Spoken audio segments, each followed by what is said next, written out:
My name is Claire, I'm 34. And that Tuesday evening the office smelled like burnt coffee and floor wax. The overhead fluorescence flickered faintly, the kind of pale light that makes everything feel temporary. I was at my desk long after most had left, shuffling papers into neat stacks no one would thank me for, when I heard a sound I wasn't meant to hear.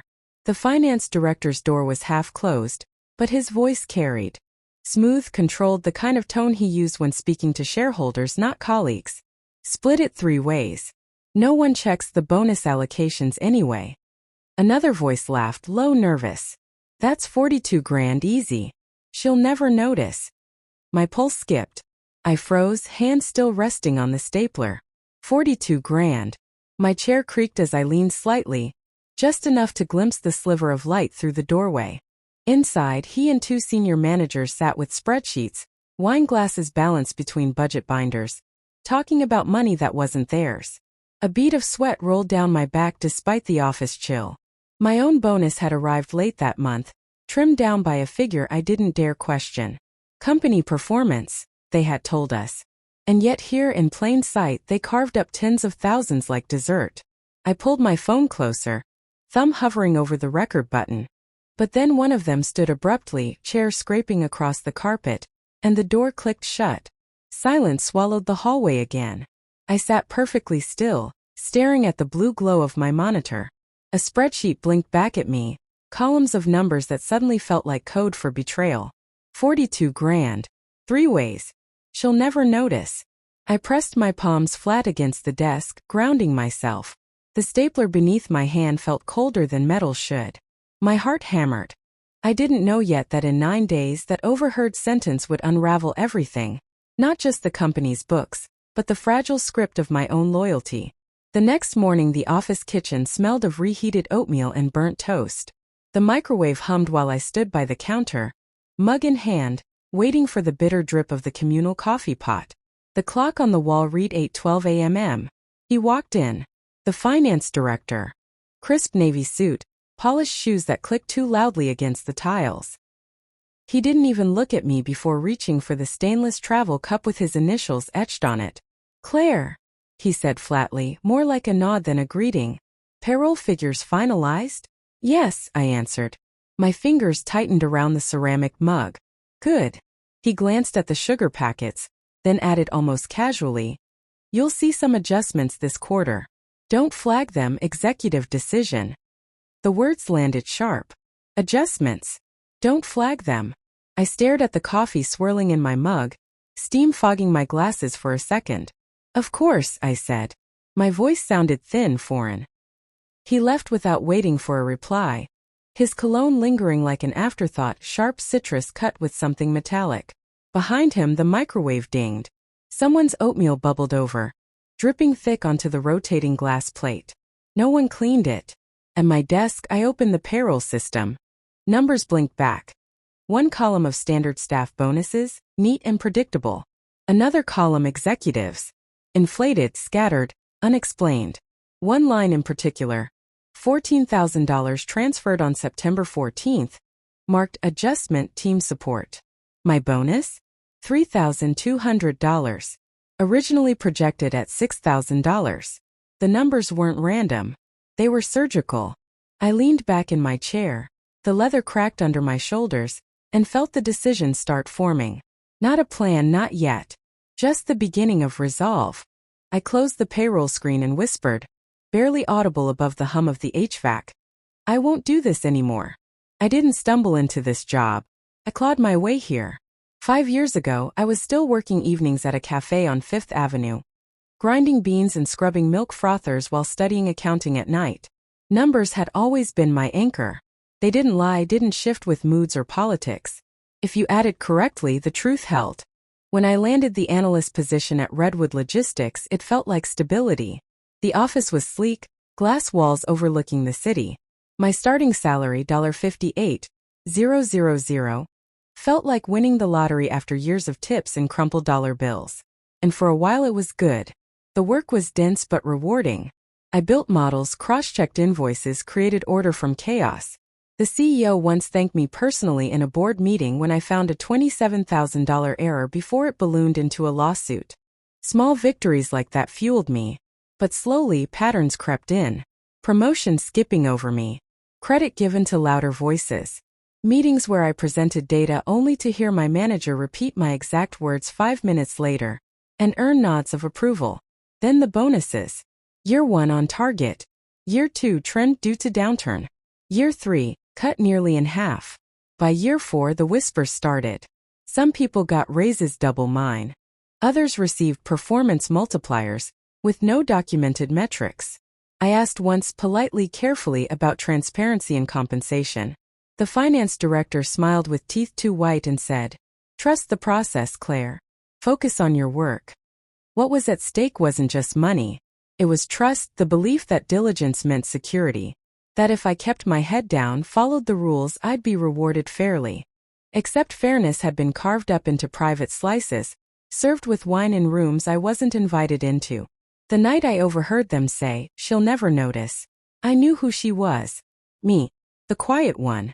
The reliable one. The invisible accountant who double-checked every decimal but never raised her voice. I had tolerated being overlooked. I had tolerated the clip thanks, the missing credit, the bonus cuts. But this was theft. And theft I knew how to document. It started with a routine cross-check. That Friday the office was hushed, most people already gone by 5:30. The glow of my monitor cast the only light on my desk. I pulled up the payroll export again, scrolling through line items until one caught my eye.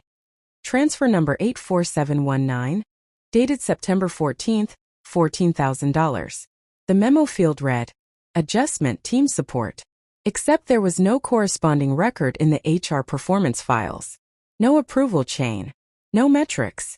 Just a direct deposit routed to one of the executives. I clicked deeper. The bank confirmation screen opened. Blue header, white fields. The timestamp read September 14th, 21:44. Late at night, hours after standard processing. I took a screenshot. The digits glowed like a confession frozen in pixels. My hand trembled as I saved the file under a bland name. Q3_review. PDF. Then, almost by accident, I found the second crack. My printer had jammed earlier, leaving a half-crumpled sheet in the tray. When I pulled it out, I saw words I hadn't expected. A chat log. The IT manager had printed something and forgotten to collect it. I smoothed the paper flat. Black text scrolled across the page.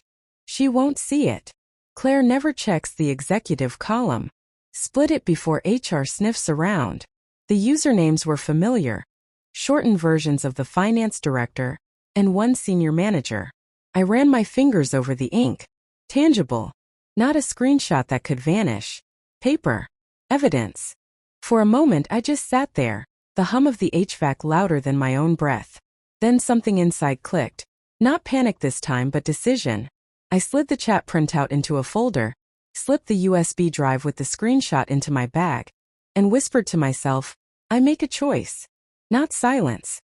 Not anymore. The weekend was a blur of unease. I kept pulling the folder out of my tote bag just to look at it. The screenshot, the printed chat. Like proof I wasn't imagining it. But evidence without validation is just paranoia in disguise. So Monday morning I walked 2 blocks to a narrow brick building with a bronze plaque. Whitfield and Associates Corporate Counsel. I'd met their junior partner once at a compliance seminar. She had struck me as direct, unsentimental. The kind of person who measured words in dollars and risk.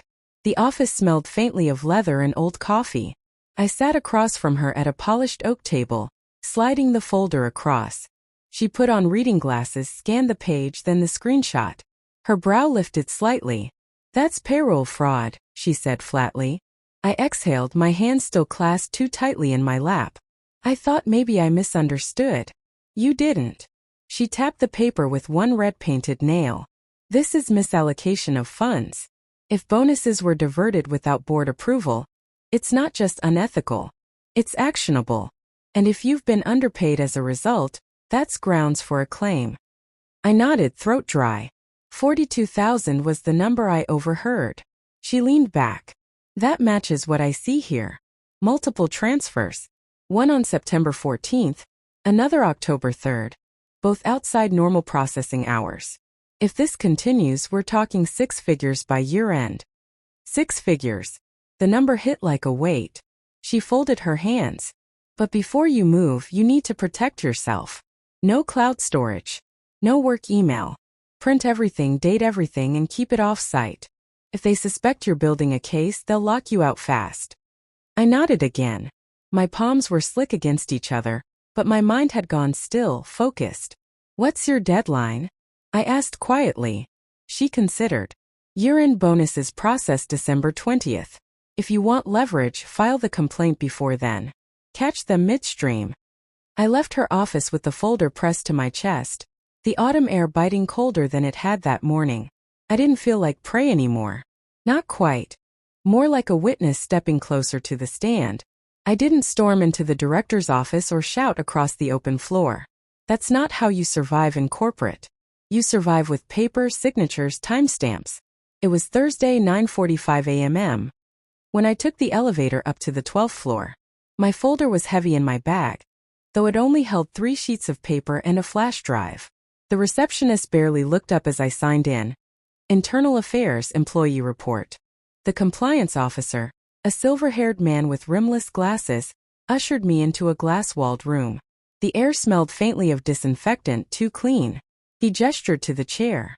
What do you have for us, Ms. Barrett? I slid the folder across. Payroll irregularities. Unauthorized transfers. My voice didn't waver, though my hands felt cold against the table. He read silently, lips tightening. When he opened the flash drive, the screenshot lit up his monitor. $14,000. Memo team support. Timestamp 2144. Then the printed chat. His glasses caught the overhead light.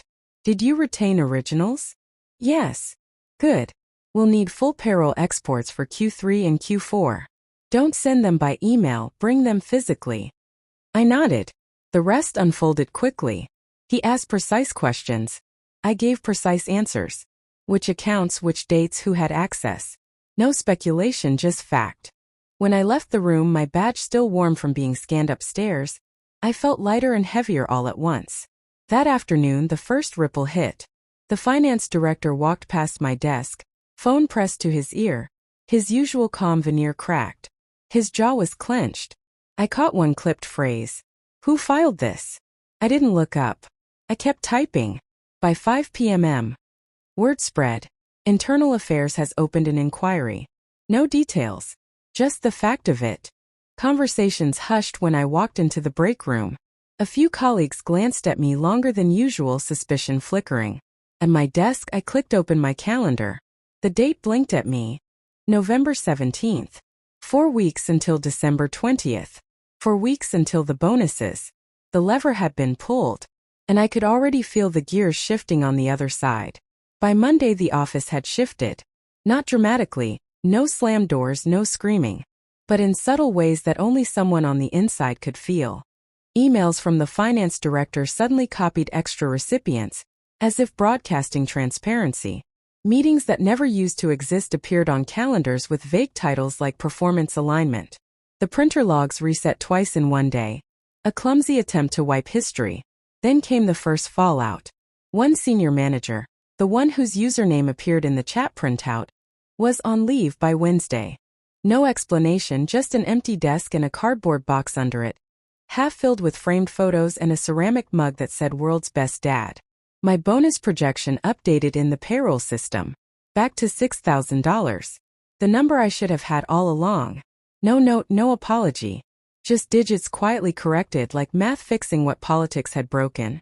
At lunch, I sat alone in the break room, the hum of the vending machine filling the silence. My colleague from HR slid into the chair across from me, tray in hand. She lowered her voice. "They're rattled," she said. "Someone filed with compliance. Whoever it was, good timing." I sipped my tea. The steam curled up, carrying the faint scent of chamomile. "Why?" I asked evenly. "Because the board's watching now. December bonuses can't process without double approval. And if fraud's proven, those funds get clawed back." She paused, searching my face. "It'll change things." I nodded once, no more. That evening, I walked home through streets slick with rain. The city lights fractured in puddles. My phone buzzed, an unknown number. I let it ring out. Seconds later a text, "We need to talk. Stop this before it ruins everything." No name, but I didn't need one. I stood there on the corner of 46th and Madison, traffic hissing past, the screen glowing in my palm. Then I pressed delete. No reply. That was the consequence too. I said exactly what was needed and stopped. 2 weeks later the gap sealed itself. Compliance called me back into the glass-walled room, this time with a second officer present. On the table lay a fresh stack of documents, internal bank records subpoenaed directly from the corporate account. The printout smelled faintly of toner. The officer tapped one page. "Here's the September transfer you flagged, $14,000, and here October $13,500, both coded as discretionary bonuses." I leaned closer. Side by side the memos lined up. Team support. Identical phrasing. Identical timestamps, both after 9 p.m. He turned another page. "And here's the kicker: February, March, May. Smaller amounts, same pattern. Total misallocation so far, $126,400. The number settled in my chest like a stone. 6 figures. Not paranoia, not exaggeration. Pattern. Then he slid over a printout from an internal email server. Subject line: bonus adjustments. The body was short, almost careless. "Shift the funds through exec pool. Claire won't cross-check, she never does." My own name. In black and white. I sat back steady. For the first time in weeks, clarity cut through the fog. They hadn't just stolen. They'd built the theft on my silence, banking on me never raising my head above the ledger. "They'll fight this," I said quietly. "They already are," the officer replied. "Counsel's pushing the misunderstanding angle. But with this," he tapped my name in the email, "it's deliberate. No way back." That evening I got another text. This time from my direct manager. "You're making enemies you can't afford. Think carefully before this goes further." I typed back one line, factual, calm, "It already has." Then I powered off my phone and slipped it into my bag.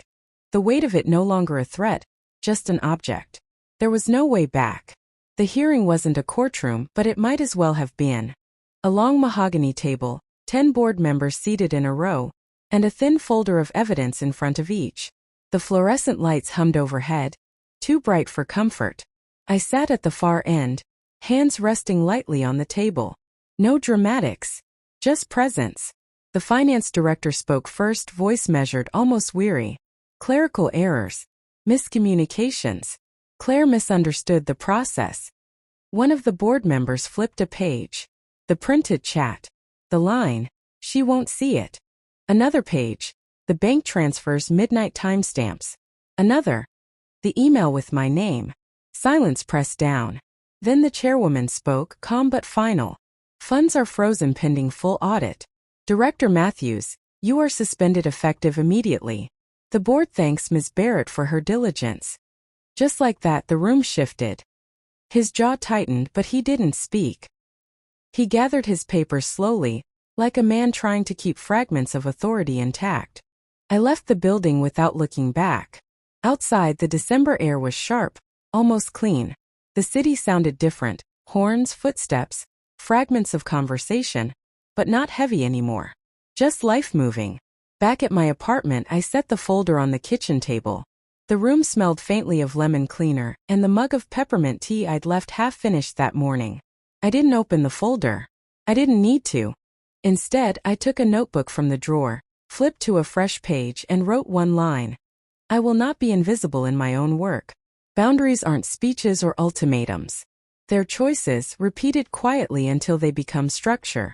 So here's mine. I document, I report, I work, but I don't cover lies. I don't swallow theft. I don't trade silence for scraps. The next 6 months are mapped already. Finish the audit, recalibrate payroll, rebuild trust with the staff who watched bonuses shrink year after year. And for me, resume updates, quiet conversations with firms that value accuracy over politics. I don't need revenge. I don't need them to collapse. I need only this, space to stand without shrinking. I set down the pen, sipped the tea, and let the quiet hold. For once it wasn't fragile. It was mine.